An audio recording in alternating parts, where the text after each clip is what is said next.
Alex Tanker in the CCSO Firebird is getting ready to bring the field down to the green flag for race number 1. The pace car is in, and we are green here for the first of 60 laps here in Sainte-Croix, Quebec. As Alex Tanker is going to try and grab the lead from Jeff Derry, who started on the outside there in that bright green Chevrolet, and he will grab the lead off of turn number 1. Jeff Derry trying to get a bit of a run on the outside. Marcus Stroman and Prudence Littlejohn definitely helping him as he comes into turn 3 and 4 for the very first time. Jeff Derry holding on solidly on the outside. Alex Tanker will lead this lap. It would be the Canadian Jeff Derry taking the lead on the backstretch on lap number 2. Prudence Littlejohn really helping Marcus Stroman as they all sweep around Alex Tanker on the outside. The outside definitely the preferred line as we start this race. An intense battle further back, a couple of rows of 3 wide racing, some really dangerous stuff back here as we head on to laps 3 and 4. Nicholas Amadio and Terrence Day and William Duncan were 3 wide there for a minute. William Duncan is charging to the front in a hurry, as he has been the last few races. He's been a man on a mission, trying to regain all that lost ground from the terrible start to the season that he had. Got a new challenger at the front in the form of Marcus Stroman in the number 66. He had to go on Jeff Derry. Jeff Derry through the block down in turn number 3 and 4, but here comes Prudence Littlejohn on the outside down in turn 1 and 2 the very following lap, and the 31 will grab second position. Prudence Littlejohn is the daughter of Bill Littlejohn, a very famous short track racer from the west coast of America, and she is holding her own against some of the best of the rookie class and some of the best veterans that we have in this series. Single file at the front for now, but James Silverfox, TJ Dent, and Kerry Davis racing hard for around 20th position. TJ Dent and Kerry Davis get together a little bit there. Davis off the road, no grip, and he's going to hit the wall, the outside wall there. Very minimal damage from that hit, trying to get back on course, but he's going to hit the wall again as he struggles to get back onto the racing surface. He finally does, but he's going to be about half a lap behind the leaders now. Jeff Derry has led every lap so far in this one as we are 11 laps in. Littlejohn's been trying to catch up as of late, but Jeff Derry's got a problem in the number 91. He's reporting a flat tire. Alex Tanker around the outside of Prudence Littlejohn, who's caught sleeping there after Jeff Derry slowed, and Alex Tanker will take over the lead position as Jeff Derry's going to struggle it into the pits here on lap number 11. Terrible break for him after having a car that could have potentially won today's race. They are racing for 25th position, just as they would be racing for the lead, I bet, here, as Sean Morrison and Ty Dent race side by side. Sam Curtis trying to help Sean Morrison by perhaps take a position for himself. Bill Littlejohn back here. Surprising that he isn't having quite as good a day as his teammate and daughter. Finguy has been gradually making his way towards the front of the field along with Cameron Gaddu and Nicholas Samadio, who have all made their way into the top 5 now. And Finguy slips along the outside of Prudence Littlejohn to take second. New veteran up front here, Jeffrey Finguy, going after Alex Tanker. Littlejohn has since gotten back by the number 20 in the following 5 laps. Jeffrey Finguy and Cameron Gaddu now racing for position as Cameron Gaddu gets into the 20 of Jeffrey Finguy, and Finguy's off the road. So is Cameron Gaddu, and 2 of the top 4 are off the road. Cameron Gaddu is going to lose a lot of positions, kind of karma there for turning the number 20 down there in turn 1. Jeffrey Finguy saved it as best he could. He's got a little bit of rear end damage, but he should be okay to continue the race. Pace car is back in as we're getting ready to return to green flag racing here. 31 laps to go for Alex Tanker, just about halfway in. William Duncan has made his way up to 3rd with some help from the crashing of Jeffrey Finguy and Cameron Gaddu, and now he's going after 2nd from Prudence Littlejohn. William Duncan has posted the fastest lap of the race in that number 6 car. He has had a couple of top 10 finishes, in fact a top 5 last race in Waltham, but he wants more. He wants a victory, and he is absolutely going for it here today in Sainte-Croix. Prudence Littlejohn not alone in the battle for 3rd as Jacob Young takes a peek down there in turn number 3, not going to be able to get anything done. Little John shuts the door. Ophelia Endumian and Carl Endumian, the Velvet Works racing cars, are working their way to the front. Both seem to have a preference to the outside line as Nicholas Amadeo continues to have a top 5 run. There is some close quarters racing all over this field right now as Ty Dent and Spencer Fullerton race side by side for position. Pichu London into the back of Ty Dent, and Dent hard into the wall in turn number 1. That is going to end his day. Alex Tanker returns the field to a green flag condition, just 18 laps to go. William Duncan is sitting in second. He took a look on the number 15 just before the caution flag came out, wasn't of course able to get anything done. Jeff Derry is back into the pits after experiencing more trouble, but here comes William Duncan with a run on the number 15, and he drives right by him in turn number 3. Tanker trying to get a run off of turn 4 though, and he's got a better run off of the corner. William Duncan will lead that lap, but Prudence Littlejohn's taking a look on the inside. He gets into Duncan. Duncan and Prudence Littlejohn are off the road and into the wall down in turn number 1. 2 of the top 3 out of the race in one fell swoop. We take a look off of Ophelia Endumian's bumper of this incident. This should tell the story, as it appears that William Duncan checked up a little bit more than usual down into turn 1. He was trying to get a bigger run out of the corner than Tanker to try and regain the lead there. And Prudence Littlejohn just wasn't expecting that and got into the back of him. On the way back to the caution flag in the important battle of 28th, Tyler Thaber and Kerry Davis go for a hard hit into the turn 3 wall after Tyler Thaber gets launched off the road by some contact with Kerry Davis. All 4 cars that were involved in the previous incidents are now out of the races. Ophelia Endumian laid a little bit back on the start, and now she's got a huge run on Alex Tanker down into turn 1. Tanker's going to have the optimal line, of course, on the outside though, and it appears that Tanker's going to hold off that charge for now. Just 11 laps to go now for the veteran, the number 15, to claim his potential 6th victory of his career. Jeff Derry's a lap down. Allie Nelson's trying to get by him in the 9. He gets into the 91, and the 9 goes around there on the front straightaway. Jeff Derry got so lucky there. He could have hit the pit wall so hard in the number 91 car. Very minimal damage. Actually just brings it into the stall to change some tires and perhaps get a new pair of underpants, as no caution for this.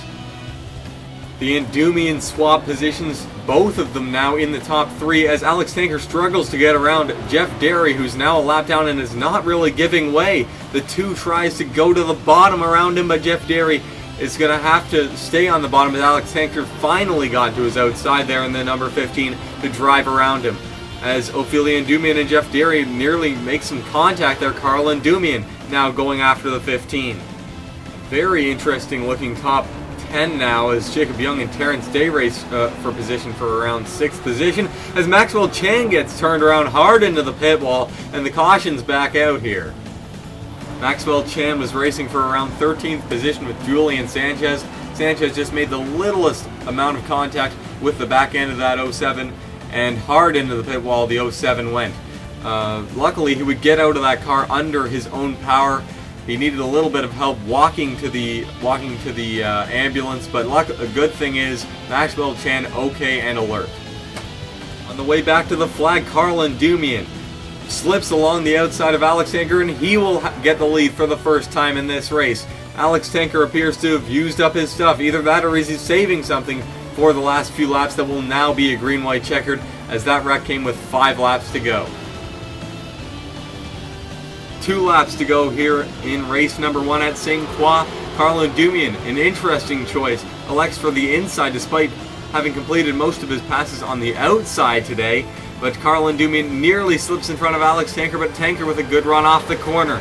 Nicholas Amadeo all over the back end of the number 1 as Tanker slips into the distance. Marcus Stroman coming along the outside rather, with some help from Ophelia Endumian. Carl Endumian desperately trying to get himself clear of Marcus Stroman so he can go after the number 15. White flag out for Alex Tanker. 1 lap to go for him to claim his 6th career victory, as Marcus Stroman races for 2nd with Carl Endumian. James Silverfox up here 3 wide for, I think that's about fourth position, as James Silverfox did not get the best run off of the corner there. Kim Markell up here battling for position as it appears Ophelia Ndumian's going to get third. Some contact made between the 47 and the 1, but Marcus Stroman will not get to the 15 in time, and Alex Tanker is going to cross the line to win his 6th career race.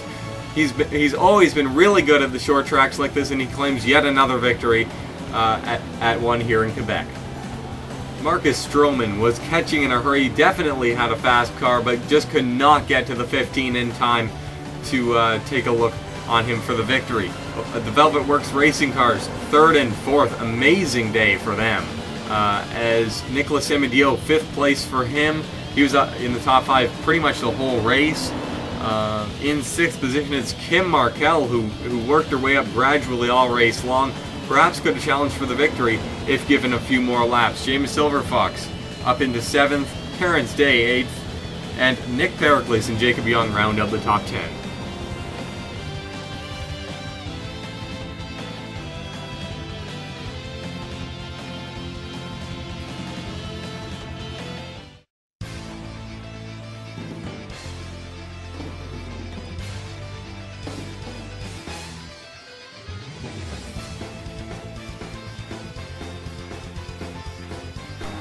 A pair of veterans brings the field down to start race number 2. James O'Shea in the 03 got the pole, and Andreas Allen in the 39 on his outside. These two may look like teammates from afar based on their paint schemes, but they in fact are not, and in fact they are some of the most ferocious competitors that we've had in HARC, going back all the way to 2012, their rivalry.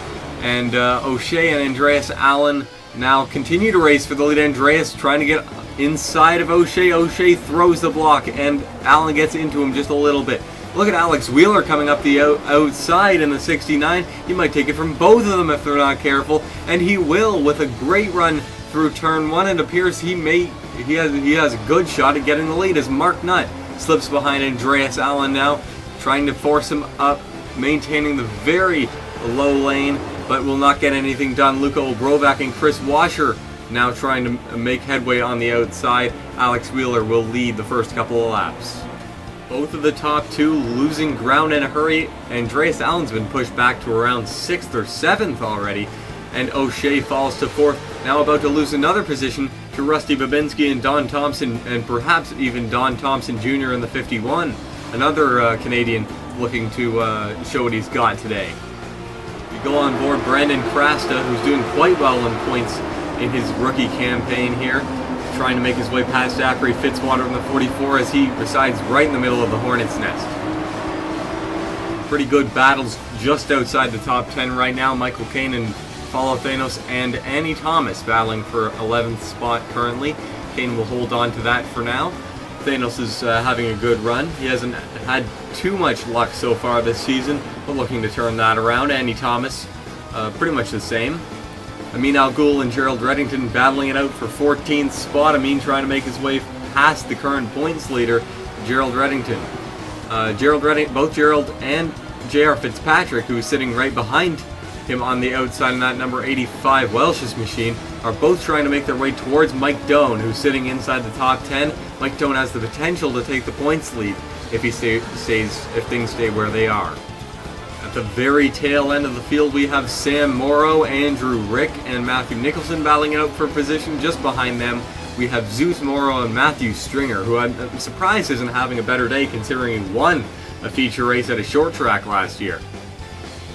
Things certainly not spread out up front though, as Alex Wheeler continues to lead. However, Luca Obrovac, Chris Washer, and Rusty Babinski are right in his heels right now. They've got a solid battle for second place going on right now. Rusty Babinski trying to get by Chris Washer will not be able to do so. Now here comes Chris Washer on the outside of Luca Obrovac. Obrovac tries to make it impossible for him to do so, but he is still on his outside as we come through turns 3 and 4.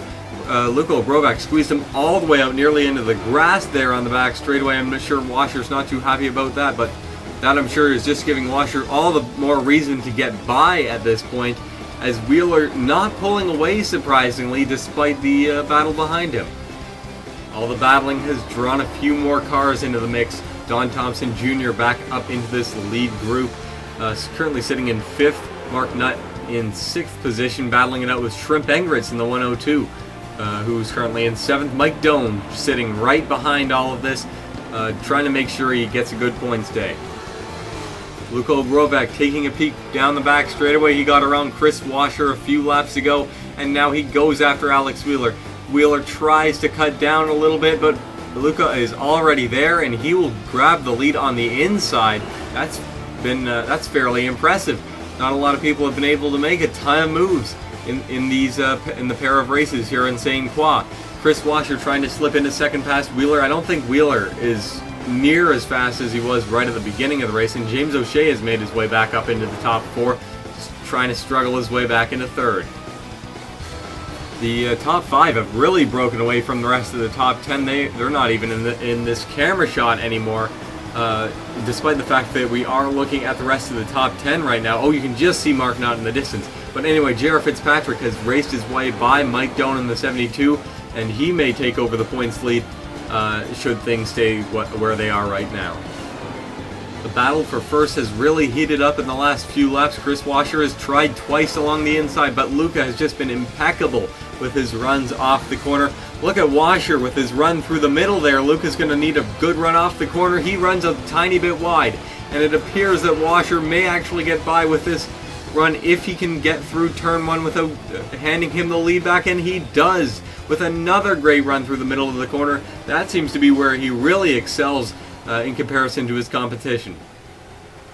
DJ Curtis about to come back out onto the racetrack. He had a bit of an engine problem. They had to get underneath the car and take a look. Seems that everything's back all right on the number 16 car, and he's ready to get that back out on track. Zeus Morrow also blew a motor a few laps ago. He is out of the race. Gerald Reddington has really fallen through the field as he's being overtaken by Andrew Rick, as we focus on Matthew Nicholson, who's been turned by Brandon Crasta. Tyler Markell also involved, and all 3 of them off the road. Tyler Markell is going to have a little bit of front end damage. Brandon Crasta and Matthew Nicholson appear to be all right. Oh, Nicholson stalled it on track, and that's going to prompt a caution. Washer returns the field to the green flag, just 18 laps to go. Obrovac second, Wheeler in third, but with a big charge from Mark Nutt down into turn 1. Brendan Crasta, the only retiree from the previous accident, and I didn't think he got that much damage, but apparently something terminal went wrong on the 09 car under the caution, and he had to retire from the race.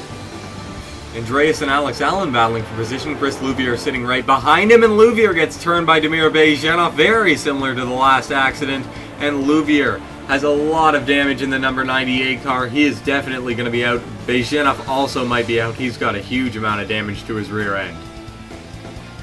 11 laps to go. Washer returns the field to the green flag once again. Obrovac sitting in second place in the number 3.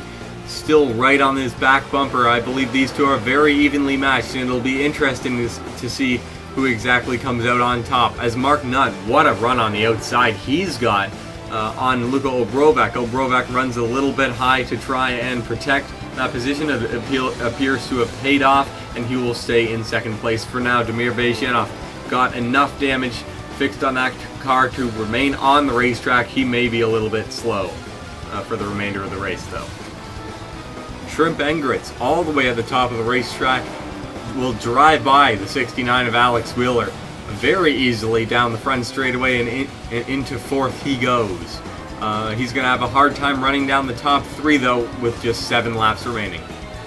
Washer is pulling away from Luka Obrovac. Obrovac must have used up all of his stuff trying to battle Washer for the lead earlier on, and it looks like Washer is smooth sailing to the finish. As long as Shrimp Engritz doesn't get near him, he's up to third past Mark Nutt, and Engritz is going after Obrovac right now. With Gerald Reddington falling to the wayside, currently outside of the top 20, Mike Doan and J.R. Fitzpatrick race for position and perhaps the points lead should they stay where they are right now. Mike Doan just got passed by J.R. Fitzpatrick, and Andy Thomas trying to get by as well. Doan tries to protect. Andy Thomas nearly turns around Mike Doan in the 72. Great save by him to avoid a very nasty trip in the grass. He will lose that position to Andy Thomas. I'm sure he's fuming in the car right now, and there's no way that he's going to be catching J.R. Fitzpatrick. J.R. Fitzpatrick should he stay exactly where he is right now, will definitely have the points lead exiting this race. White flag out for Chris Washer in the number 5. He's extended his lead to nearly 2 seconds on the rest of the top 5. Luko Brovac and the rest of them still battling it out pretty hard for second position, but Washer has had some of the worst luck of any driver the last few years, has not experienced a lot of success in his career, especially in the feature races, but now he will finally grab his first career feature victory here in race 2 at Sainte-Croix. Obrovac forced to accept defeat in the number 3 car. Solid second place finish. Had he kept his stuff a little bit fresher towards the end of the race, he could have probably won today. Mark Nutt, third place for him. Follow Thanos and Shrimp Engritz, a pair of drivers who have not done too well so far this season. 4th and 5th, nice to see some good runs out of them. Alex Wheeler, 6th place for him. Had a lot of strength at the beginning of the race, but fell back towards the end there. Rusty Babinski and Don Thompson Jr., a pair of solid runs for them, 7th and 8th. And J.R. Fitzpatrick will take over the points lead with a 9th place finish. Annie Thomas in 10th.